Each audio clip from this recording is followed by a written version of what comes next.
Hello students, अपना topic चल रहा था इलेक्ट्रोकेमिस्ट्री में इलेक्ट्रोलाइटिक सेल। और इलेक्ट्रोलाइटिक जो सेल उसका अपन इनिशियल स्टडी कर चुके हैं। और इलेक्ट्रोलाइटिक सेल में अपन क्या पढ़ रहे हैं? Qualitative study. और दूसरा टॉपिक है क्वांटिटेटिव स्टडी। क्वालिटेटिव स्टडी में अपन ये जानना चाहते हैं कि जब इलेक्ट्रोलाइटिक सेल में इलेक्ट्रिकली करंट पास आउट किया जाएगा तो एनोड और कैथोड पर नेचर ऑफ प्रोडक्ट क्या प्राप्त होंगे, मीन प्राप्त उत्पादों की प्रकृति जानना चाहते हैं। जबकि क्वांटिटेटिव में प्राप्त उत्पादों का अमाउंट जाना जाएगा। तो क्वांटिटेटिव तो बाद में पढ़ेंगे अपन, क्वालिटेटिव अपना चल रहा है। क्वालिटेटिव का मतलब है गुणात्मक अध्ययन करना। गुणात्मक का मतलब है प्राप्त उत्पादों की प्रकृति जानना, क्या डिपोजिट हो रहा है ये जानना चाहते हैं। अब क्वालिटेटिव स्टडी के अंदर दो केस अपने पास टोटल। एक तो केस है कि इलेक्ट्रोलाइट की मॉल्टन स्टेट ऑब्लिक फ्यूज स्टेट या गलित अवस्था ली जाए तो क्या होगा। एक है कि इलेक्ट्रोलाइट का जलीय विलयन लिया जाए तो क्या होगा। जब इलेक्ट्रोलाइट की आप मॉल्टन स्टेट लोगे तो इलेक्ट्रोलाइट के अंदर एक पॉजिटिव आयन होगा, एक नेगेटिव आयन होगा। जैसे मान लो आपने गलित NaCl लिया। अब गलित NaCl में सोडियम धनायन है और क्लोराइड ऋणायन है, तो वही इलेक्ट्रोड पर ऑक्सीडेट और रिडक्ट होंगे। तो Na पॉजिटिव है, Na पॉजिटिव किस पर चला जाएगा? कैथोड नेगेटिव पर और रिडक्ट हो जाएगा। Cl नेगेटिव है, Cl नेगेटिव किस पे चला जाएगा? एनोड पॉजिटिव पर और ऑक्सीडेट हो जाएगा। और ऑक्सीडेट और रिडक्ट होकर ऑक्सीडेशन और रिडक्शन होगा तो इलेक्ट्रिकली करंट पास किया, ऑक्सीडेशन रिडक्शन हुआ। ऑक्सीडेशन रिडक्शन जो रिएक्शन हो रही है वो ऐसा हो रही है क्योंकि एक्सटर्नल सोर्स से क्या देनी पड़ रही है? एनर्जी। और आपको उत्पाद के रूप में प्राप्त हो जाएंगे। मान लो आपने गलित CaCl2 लिया तो एक पे कैल्शियम मिलेगा, एक पे क्लोराइड चला जाएगा। मान लो आपने गलित AlCl3 लिया तो एक पे Al और एक पे Cl। और अगर आप जलीय विलयन लोगे तो फिर जलीय विलयन में दो तो धनायन हो जाएंगे और दो ऋणायन हो जाएंगे। जैसे मान लो आपने जलीय NaCl लिया, जलीय NaCl में Na+ भी और Cl- है और H+ भी और OH- भी है, तो दो आयन तो वैद्युत अपघट्य के, दो आयन आपके जल के। जब दो धनायन हो जाएंगे तो हमें जानना पड़ेगा कौन सा धनायन रिडक्ट होगा। जब दो ऋणायन होंगे तो हमें जानना पड़ेगा कौन सा ऋणायन रिडक्ट होगा। तो उस स्थिति में क्या अपन को टॉपिक पढ़ना पड़ता है? विसर्जन विभव। जो विसर्जन विभव क्वालिटेटिव स्टडी का टूल है। विसर्जन विभव क्या होता है बैक वीडियो में बताया जा चुका है। किसी भी आयन को इलेक्ट्रोड पर निक्षेपित होने के लिए, ऑक्सीडेट और रिडक्ट होने के लिए एक न्यूनतम पोटेंशियल की आवश्यकता होती है जो बैटरी से ढका जाता है। वो न्यूनतम पोटेंशियल उस आयन का विसर्जन विभव कहलाता है, जिसको शॉर्ट में डीपी बोलते हैं। जिस आयन का विसर्जन विभव कम होगा वो आयन प्रेफर्ड रूप से इलेक्ट्रोड पर ऑक्सीडेट और रिडक्ट होगा, और जिसका डिस्चार्ज पोटेंशियल अधिक होगा वो आयन आपके टैंक के अंदर, इलेक्ट्रोलाइटिक टैंक के अंदर या पात्र के अंदर बचा रह जाएगा। आज अपन क्वालिटेटिव स्टडी में जो पढ़ रहे हैं वो पढ़ रहे हैं तो मॉल्टन, और एक पढ़ रहा है आपका एक्वस सॉल्यूशन। तो हेडिंग डली हुई है qualitative study of some electrolyte in their molten as well as aqueous solution. तो गलित अवस्था और जलीय विलयन अवस्था with inert and active electron. अपन जो टॉपिक फिलहाल पढ़ रहे हैं वो इनर्ट इलेक्ट्रोड पे पढ़ रहे हैं। इनर्ट क्या होता है? वह इलेक्ट्रोड जो सेल रिएक्शन में टेक पार्ट नहीं करता। एक्टिव क्या होता है? वह इलेक्ट्रोड जो सेल रिएक्शन में टेक पार्ट करता है। अभी फिलहाल जो बोर्ड पे दो एग्जांपल कंसीडर कर रखे हैं वो इनर्ट इलेक्ट्रोड प्लेटिनम पे करवाए जा रहे हैं। फर्स्ट एग्जांपल लिखा हुआ है electrolysis of मॉल्टन and fused NaCl with Pt electrode. Correct. तो गलित NaCl लिया गया है और प्लेटिनम इलेक्ट्रोड का प्रयोग किया गया है। अब एक बार डायग्राम के बारे में बात करें तो ये इलेक्ट्रोलाइटिक टैंक हो गया। इलेक्ट्रोलाइटिक टैंक के अंदर दो इलेक्ट्रोड लगे हुए। इलेक्ट्रोड कुछ नहीं, धातु की प्लेटें होती है जो विद्युत की क्या होती है? सुचालक। और दोनों प्लेटें प्लेटिनम से बनी हुई है। ये भी प्लेटिनम से बना, ये प्लेटिनम से। एक प्लेट को बैटरी के पॉजिटिव से जोड़ दिया, पॉजिटिव का ये डंडा थोड़ा बड़ा बनाना है, और एक प्लेट को बैटरी के नेगेटिव से जोड़ दिया, इसको थोड़ा छोटा बनाना। दैट इज ट्रेडिशन, ये परंपरा होती है। ठीक है। अब ये एक्सटर्नल सोर्स ऑफ एनर्जी हो गया जो सेल को एनर्जी प्रोवाइड करेगा। तो यहाँ से इलेक्ट्रिकल एनर्जी सेल के अंदर डाली जाएगी। इलेक्ट्रोलाइटिक टैंक के अंदर अपन ने ले लिया NaCl फ्यूज्ड या मॉल्टन बोल लो आप, जो इलेक्ट्रोलाइट की भांति कार्य करेगा। ये आपका एनोड हो गया जिसको बैटरी के प्लस से जोड़ा है, या आपका कैथोड हो गया जिसको बैटरी के माइनस से जोड़ा है। या एनोड और कैथोड के जो सिंबल है वो बैटरी के सिंबल है, इनका खुद का कोई सिंबल नहीं है। इस पर ऑक्सीडेशन होगा, इस पर रिडक्शन होगा। अब जो ही इस गलित NaCl में अपन इस बैटरी के थ्रू इलेक्ट्रिकली करंट पास करेंगे तो वैद्युत अपघट्य के धनायन और ऋणायन इलेक्ट्रोड की ओर आकर्षित होंगे। पॉजिटिव नेगेटिव की ओर अट्रैक्ट होगा, नेगेटिव पॉजिटिव की ओर अट्रैक्ट होगा। तो विद्युत अपघट्य में विद्युत धारा प्रवाहित करने पर वैद्युत अपघट्य के आयन विपरीत आवेशित इलेक्ट्रोडों की ओर गमन करते हैं और अपने आवेशों को त्याग देते हैं। न्यूट्रल स्पीसीज के रूप में इलेक्ट्रोड पर डिपॉजिट हो जाते हैं। Na पॉजिटिव है तो Na जीरो में कन्वर्ट होगा, Cl नेगेटिव है तो जीरो में कन्वर्ट होगा। अगर कोई पॉजिटिव से जीरो में कन्वर्ट होगा दैट इज रिडक्शन, कोई नेगेटिव से जीरो में कन्वर्ट होगा दैट इज ऑक्सीडेशन। तो इलेक्ट्रिकली करंट पास किया, पास करने पर Na प्लस चला गया किस पर, कैथोड पर, और रिडक्ट हो जाएगा। Cl माइनस किस पे चला गया, एनोड पर, ऑक्सीडेट होगा। Cl माइनस यहाँ ऑक्सीडेट होगा एनोड पर, तो Cl माइनस पहुंचते इलेक्ट्रॉन त्यागेगा, इलेक्ट्रॉन धात्विक तार की सहायता से किस पर पहुंच जाएगा, कैथोड पर। कैथोड पर पॉजिटिव आयन इलेक्ट्रॉन को एक्सेप्ट कर लेगा और रेडॉक्स रिएक्शन संपन्न होगी, इसको अपन बोलते हैं इलेक्ट्रोलाइसिस। इलेक्ट्रॉन फ्लो हो रहा है वो एनोड से कैथोड हो रहा है, तो करंट फ्लो होगा कैथोड से एनोड की, क्योंकि current flow always electron flow के अगेंस्ट होता है। अब लिखा हुआ जैसे NaCl लिया, इलेक्ट्रिकली करंट पास किया, Na positive Cl negative generate किए। Na पॉजिटिव Cl नेगेटिव में जो इलेक्ट्रिकली करंट पास होगा वो आयनों की वजह से होगा, तो यहाँ पर जो कंडक्शन पैदा होगा वो इलेक्ट्रोलाइटिक कंडक्शन या आयोनिक कंडक्शन कहलाता है। मीन विद्युत अपघटनी चालक है या आयनिक चालक बोल सकते हो। ये भी मैं बता चुका आपको कि चालकता दो ही तरह की होती है, एक आयोनिक कंडक्टेंस होता है या इलेक्ट्रोलाइटिक कंडक्टेंस होता है, और एक होता है इलेक्ट्रॉनिक कंडक्टेंस। धारा प्रवाह दो ही तरीके से होता है, या तो इलेक्ट्रॉनों की वजह से या आयनों की वजह से। अगर किसी भी विद्युत अपघट्य में धारा प्रवाह हो रहा है तो डेफिनेटली आयनों से हो रहा है, दैट इज इलेक्ट्रोलाइटिक कंडक्शन। अब एट एनोड, एनोड पॉजिटिव है, घटना ऑक्सीडेशन होगी, तो Cl माइनस गया पॉजिटिव की तरफ, ऑक्सीडेट हुआ, कन्वर्ट टू हाफ Cl2, तो Cl minus convert to zero oxidation state and leave out electron. निकला गया इलेक्ट्रॉन किस पर पहुंच जाएगा, कैथोड पर, तार की मदद से चला गया। एट कैथोड नेगेटिव रिडक्शन होगा, Na positive reduct with electron convert to Na sodium, Na solid. यहाँ पर क्लोरीन गैस बनी या सोडियम सॉलिड बना, तो that is deposited on cathode, that is liberated on anode. अगर गैस बनती है तो लिबरेट बोलते हैं और सॉलिड बनता है तो डिपोजिट बोलते हैं। ये आपको एनोड कैथोड के उत्पाद प्राप्त हो गए और इलेक्ट्रोलाइसिस क्या हो गया, संपन्न हो गया गलित NaCl के अंदर। अब अपन सेकंड एग्जांपल ले रहे हैं, electrolysis of aqueous NaCl with Pt electrode. Pt inert electrode है, जिसको रिएक्शन से कोई लेना देना नहीं। अब एक्वस अगर आप NaCl लोगे, एक्वस NaCl होता है जलीय NaCl, और NaCl का जो जलीय विलयन होता है वो ब्राइन के नाम से जाना जाता है, इसको ब्राइन भी बोलते हैं अपन, के ब्राइन का विद्युत अपघटन करवा रहे हैं।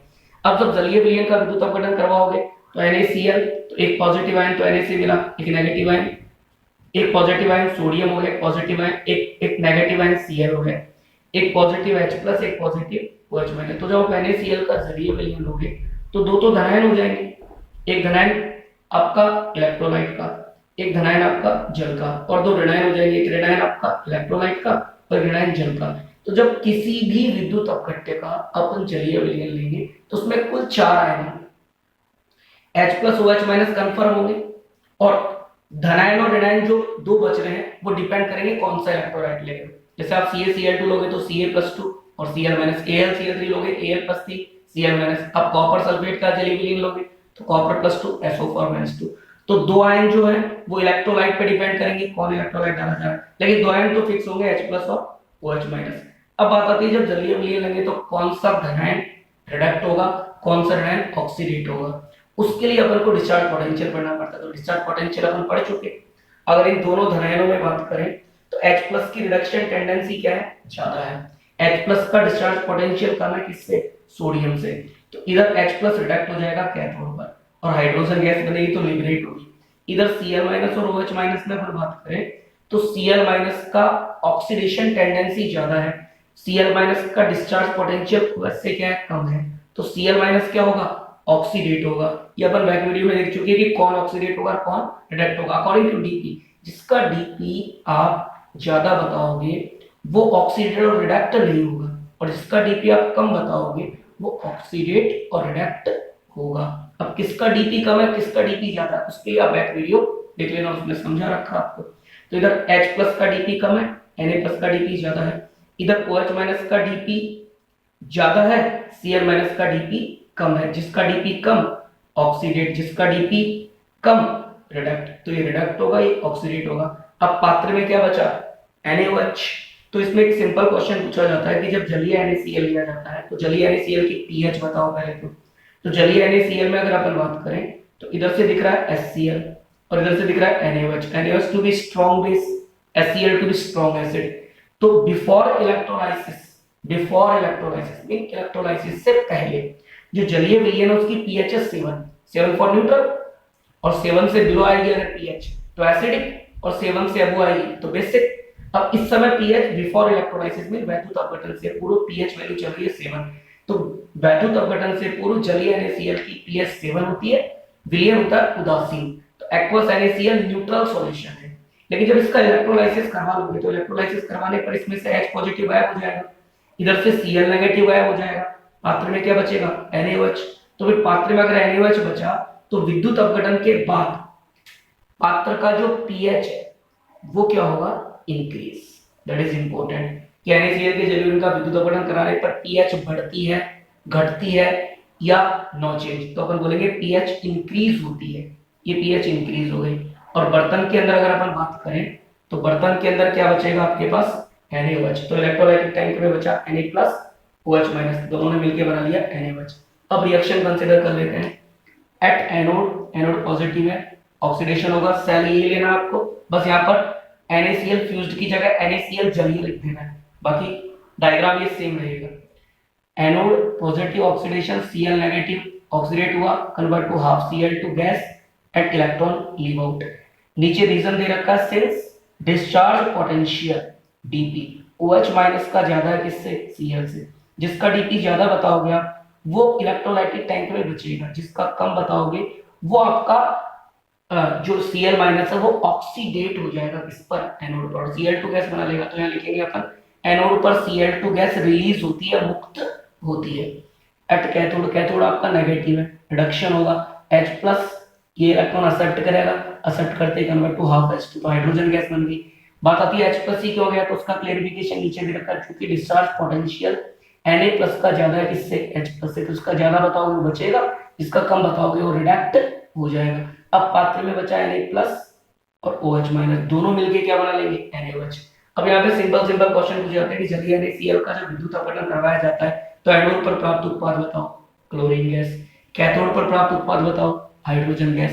पात्र में क्या बचा, NaOH।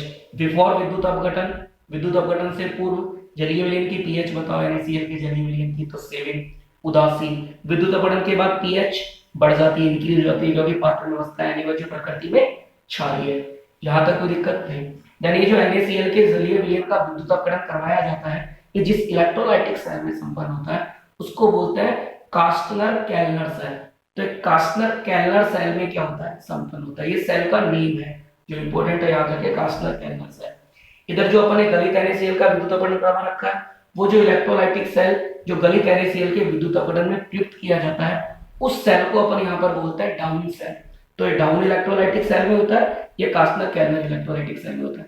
गलित अवस्था में नो टेंशन, एक ही रहना है, एक ही रहना है, वही ऑक्सीडेट होंगे, वही रिडक्ट होंगे, तो सेल प्रोडक्ट। और जलीय विलयन में अगर क्वेश्चन सॉल्व करो तो किससे देखा करो, डिस्चार्ज पोटेंशियल से। अब अपन जो दोनों एग्जांपल कंसीडर किए हैं वो पीटी इलेक्ट्रोड के साथ किए हैं।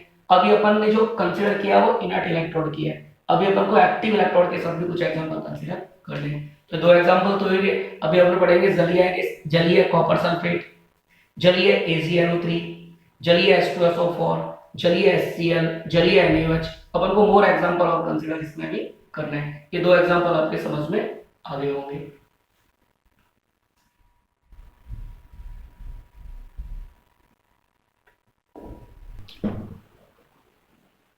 एग्जांपल थर्ड देखिए आप। एग्जांपल थर्ड है electrolysis of aqueous CuSO4 with PT electron. जलीय कॉपर सल्फेट ले रहे हैं एग्जांपल थर्ड में अपन। अब जलीय कॉपर सल्फेट जो होगा उसमें वैद्युत अपघटित हो गया CuSO4 और साथ में हो गया जल। अब दो आयन तो मिलेंगे CuSO4 से Cu+2 और SO4-2, और दो आयन मिलेंगे जल से H+ और OH-। अब अपन ये देखना चाहते हैं कि दोनों जो पॉजिटिव आयन है उनमें रिडक्ट कौन होगा और दोनों नेगेटिव आयन में ऑक्सीडेट कौन होगा। तो ये डीपी से जानना पड़ेगा।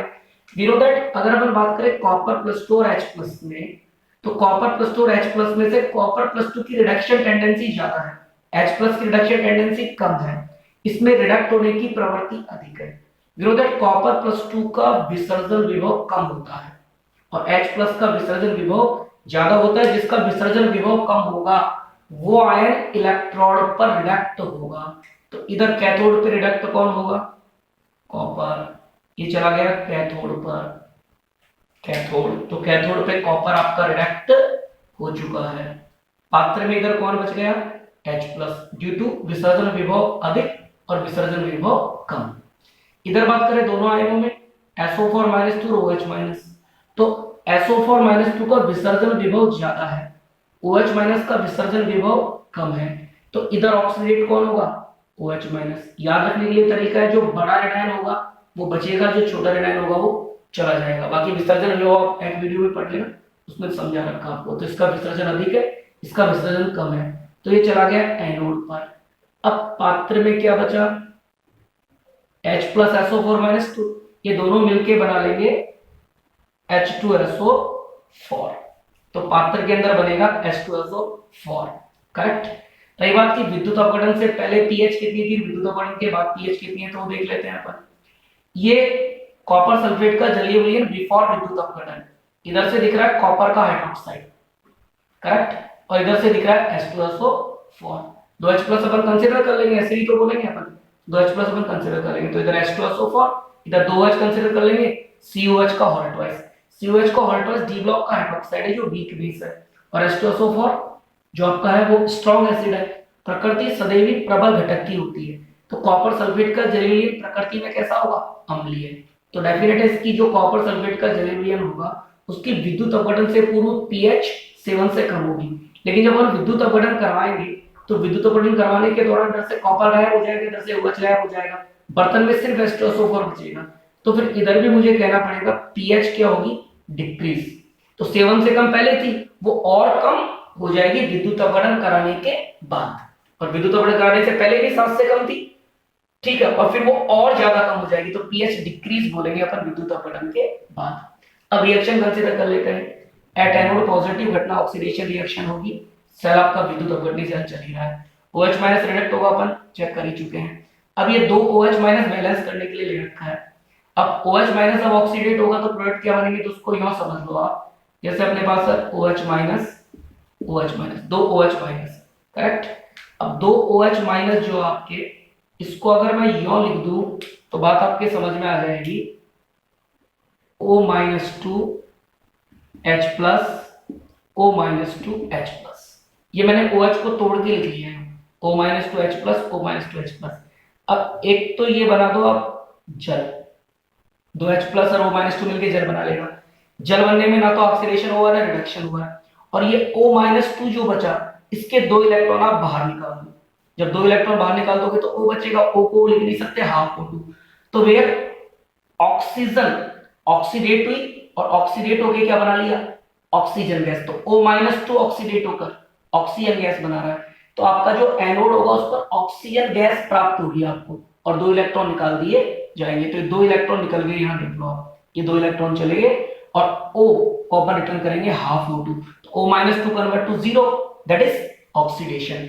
इधर नीचे लिखा हुआ डीपी, सल्फेट का डीपी OH माइनस से क्या है? ज्यादा, तो सल्फेट पात्र में बचेगा, OH माइनस आपका क्या हो गया? ऑक्सीडेट। तो अब भी कोई भी पूछेगी भाई जलीय कॉपर सल्फेट के वैद्युत अपघटन पर एनोड पर प्राप्त उत्पाद बताओ, तो आपको बताना है कि एनोड पर ऑक्सीजन मिलेगी। तो मैंने लिखा हुआ है O2 gas liberated at anode, क्योंकि गैस है तो लिबरेटेड वर्ड बोलेंगे। अब एट कैथोड आ जाओ, कैथोड नेगेटिव है, रिडक्शन रिएक्शन होगी।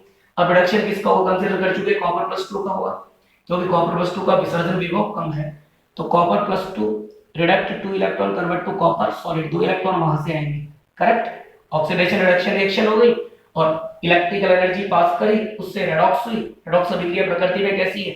एस होता है, क्योंकि उपरोक्त अभिक्रिया का डेल्टा जी पॉजिटिव है, और इसका ई सेल नेगेटिव है, क्योंकि del G is equal to minus NAP cell, और अगर डेल जी को आप पॉजिटिव करना चाहते हो तो ई सेल को होना पड़ेगा नेगेटिव, क्योंकि नेगेटिव नेगेटिव पॉजिटिव। तो एस होता है रेडॉक्स रिएक्शन है, क्योंकि एक्सटर्नल सोर्स बैटरी से करंट डाला जा रहा है जब जाके संपन्न हो रही है।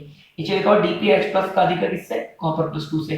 यहां पूछा जाएगा कि कैथोड पर क्या प्राप्त होगा? कॉपर सॉलिड प्राप्त होगा।